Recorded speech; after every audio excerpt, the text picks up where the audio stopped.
And you're live. Okay, this is Senate. This is apologies. This is the Committee of Conference on the fiscal 2022 budget. It's been a long process, and we had an offer this morning. It was contingent on the tax committees, Ways and Means and Finance agreeing on the property tax rate. And that agreement was reached. And so we were delaying our official handshake, virtual that it will be, until we had confirmation that that process had actually been finished. And I just got a text, the miscellaneous tax passed the House with the floor amendment the Senate wanted, so we should be good to concur. So that brings it to closure.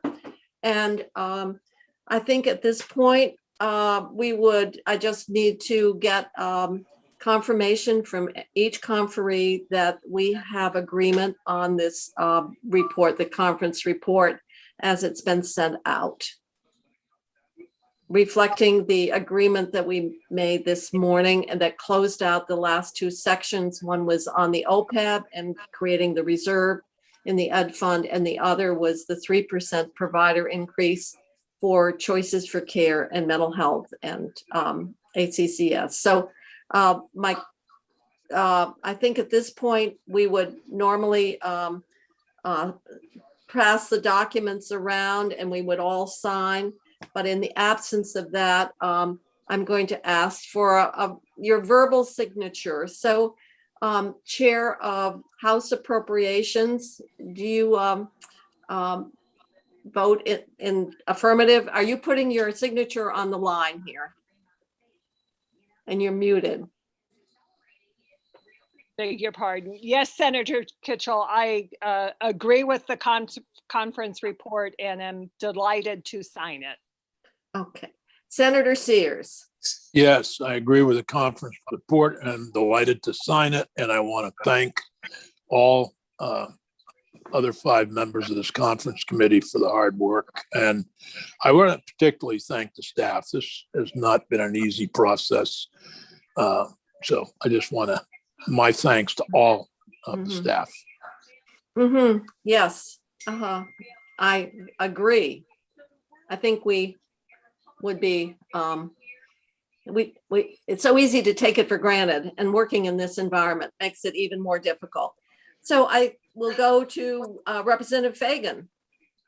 Thank you, Senator Kitchell. So I thank you. So I do agree with the conference report, and I am delighted to sign it. And I also thank all of all the rest of our conferees and those who assisted us so ably. Thank you. Senator Westman. I'll sign the conference report, and I would say that, JFO they couldn't be more fantastic.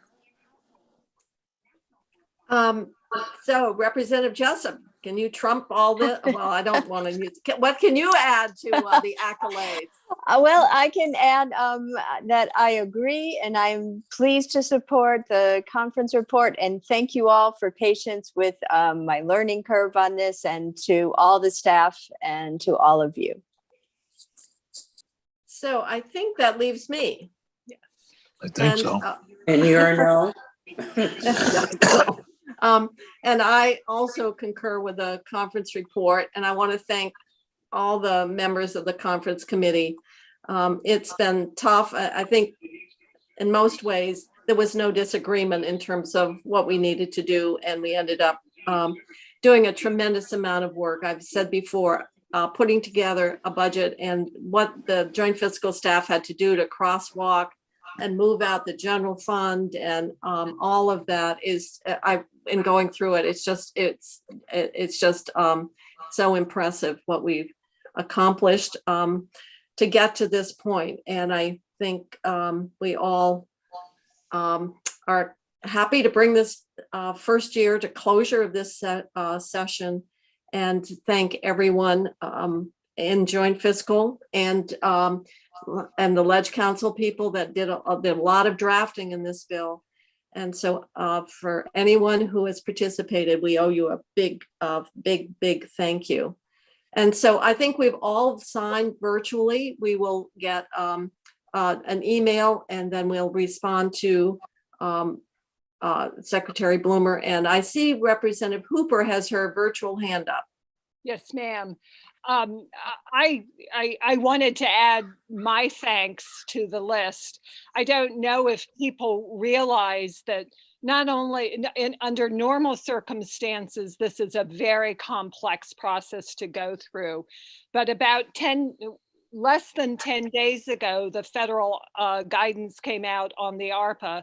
And I have told people it was as if we almost had the jigsaw puzzle together and then we threw it up in the air and had to reassemble it. And the reassemblers are truly the staff and all of the people who support us. So it has been extraordinary.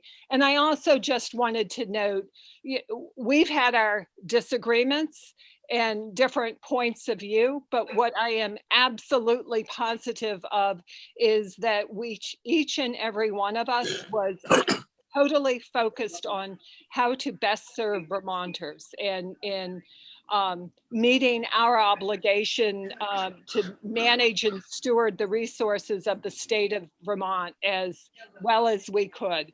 So I cannot, not only am I deeply appreciative of the staff, but I feel honored to be able to work with the Senate and my House colleagues on this really important work. And then the last thing I want to say is the documents have been posted for the folks who are watching us. They are posted at the JFO site. I know we are also emailing the documents to our colleagues, but we're trying to get them up so that people can read them because they are fascinating. Thank you. They are fascinating and soporific. But the other thing is it's so helpful if people review, because sometimes something gets picked up and we can make those minor changes or corrections if something is if a word's missing or something.